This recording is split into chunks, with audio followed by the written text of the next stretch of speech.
இன்னைக்கு மண்டே நோன்பு வைக்கலாம் அப்படிங்கிறதுக்காக ரொம்ப சீக்கிரமாவே எழுந்துட்டேன். ஒரு சில நாட்கள நம்மளால அவ்வளோ ஈஸியா கடந்து போக முடியாது. மனசு ரொம்ப கஷ்டப்படும். அந்த மாதிரி ஒரு நாள் தான் இன்னைக்கு. இன்னைக்கு எங்க அப்பாவோட பர்த்டே. இப்ப அவங்க எங்க கூட இல்ல. எல்லா பேரண்ட்ஸும் தன்னோட பிள்ளைங்க நல்லபடியா வளர்ந்து ஆளாகணும் அப்படின்னு நெனச்சு நெறைய சாக்ரிஃபைஸ் பண்ணுவாங்க. அத அவங்களோட கடமையா நெனப்பாங்க. அதே மாதிரி தான் பிள்ளைங்க நம்மளும் நம்மளோட பேரண்ட்ஸை நல்லபடியாக பார்த்துக்கணுங்க. அவங்களுக்காக டெய்லியும் துவா பண்ணுங்க.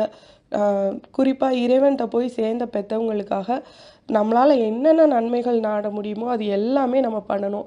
டெய்லி பேசிஸில் அவங்களுக்காக துவா பண்ணுங்க. நம்மளால முடிஞ்ச சின்ன சின்ன தான தர்மங்கள பண்ணலாம். அதுவும் இல்லாம நம்மளால என்னைக்கெல்லாம் முடியுமோ அன்னைக்கெல்லாம் நோன்பு வைக்கலாம்.